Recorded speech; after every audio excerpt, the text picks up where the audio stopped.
about to watch, you're going to see me adjusting the letters once we install them on the car. This can be done, of course, and it also could be done if you had a little mistake or one came loose. But I also want to show you a nice way to do this before you put it on. So you can use a knife or something like this, and you could simply move the letters closer or further apart or straighten them, because there is this foam backing on them. So this thick foam backing gives you that play or a little bit of a allowance to move it around, as long as you keep it on the clear backing paper. So the R is good, but the L and the M, to me personally, they could be a little further apart. So I'm going to take the M and move it a little bit to the right, just as an example here.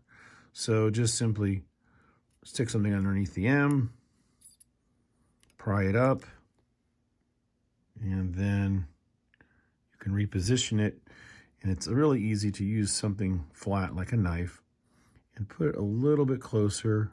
Look at the alignment. When you got it right where you want it and they're at the right height, then simply press it down. So right now it's starting to grab a little bit over there. So I think this is good, just like this. Then you can always slide it a little bit, manipulate it, and move them around. Because again, this backing paper, or this top layer, is very clean. So anyway, I like a little bigger gap there. I like the alignment better. So don't be afraid to make adjustments on here. And then let's watch the video, and you're going to learn how to transfer it from here with some Scotch tape and then place it right on your car. Hey, it's Mark, RPM Tesla Aftermarket Accessories. Check this out. Dual motor badges. We're installing our blacked out version that most customers are buying for a chrome delete. So most people are going to be buying the black version, and also we're going to have a chrome version. And we're going to show you how to install these on your car, and we're going to show you how to remove the current one. So it's super easy and simple to do. First thing we want to do is use some tape to note where you want to replace it, or where the location is going to be.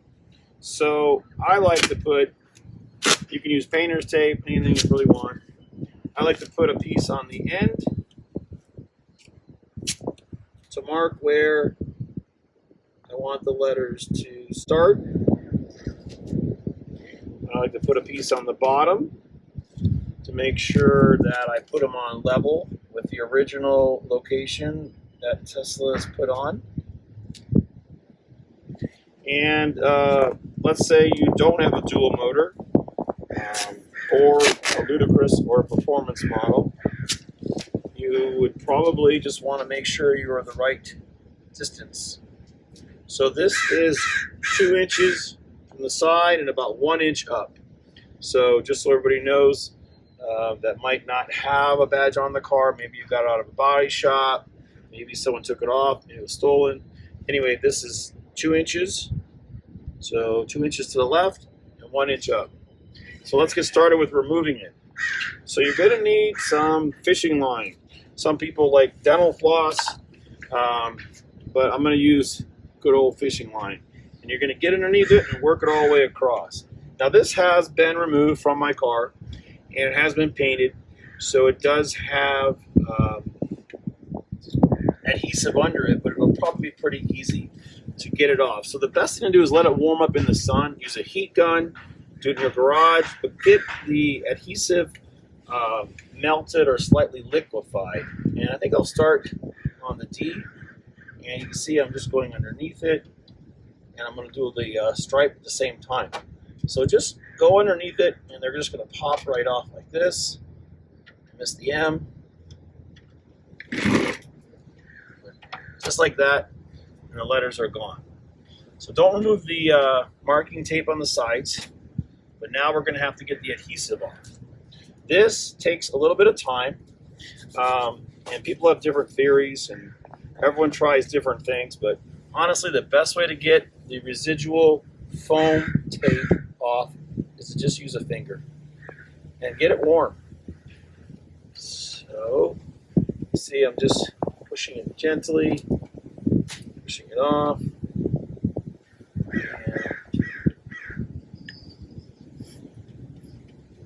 All the letters come off pretty easy. You do want to rotate your fingers around or you're going to get a blister. Now you can try a towel, you can try a squeegee. You don't want to scratch your paint. There's also rolling buffing wheels that take it off pretty easy. But if you're just taking off the residue of the double-sided foam that came with it, this works pretty easy. So we'll probably speed this up.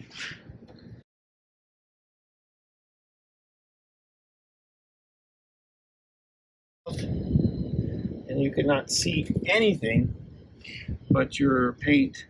Then we're ready. And again, these dimensions, of course, were the Model 3 only, not the Model S or X. All right, now you're going to notice that the packaging on the black painted ones are great.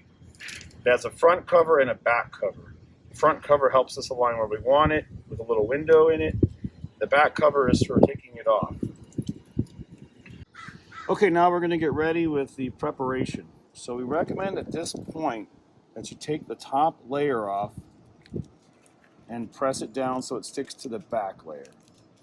We don't think that this is adequate and it's not sticky enough for the full transfer. And then when you have everything ready, get some Scotch tape. Scotch tape works great for this because we're going to transfer the letters from here to the back of the car. If like you thought this O or this T isn't centered properly or you want to adjust it a little bit, you know, we like to make things that people can really put exactly where they want. So just use any kind of a screwdriver or something. I just like to get it perfect. And once you look at it and it looks good and the stripe looks good and everything looks good, then we suggest Scotch tape. This is really going to grab onto the letters, and it's also going to help us install it because it's going to be very clear. So one piece all the way over is best, and then press it down. Press it very hard on here, on every letter. And then we're going to peel it off of here, and we're going to put it right down below. Okay? So now, you want to take your piece of tape and your white backing paper, and we're going to peel this off and put it on. So let's get started. Now again, on the Model 3, we're about 2 inches to here and 1 inch here. So we have to be very careful when we do this because we don't want to misalign it, and then you'll be putting them back on one at a time. Power trunk opened. All right, so here we go. Try to do this where it's not windy. This is the critical part. And peel off the backing paper. Okay, peel the backing paper off while you keep this flat. And that's it. Perfect. Now, with your Scotch tape, place it right where you want it, and don't let it touch, because if the tape touches, it's going to give you a hard time. So remember, we were right on the red lines, right on the tape, right above it. So I want to go right there and right here.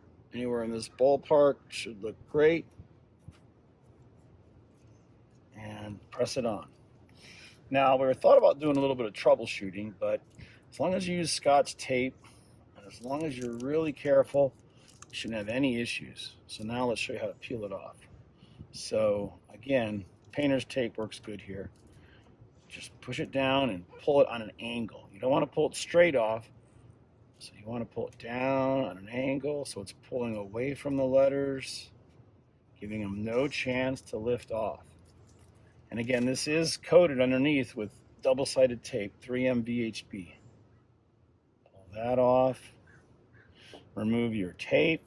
If your tape leaves any residue, you can clean it up with alcohol or with the tape itself.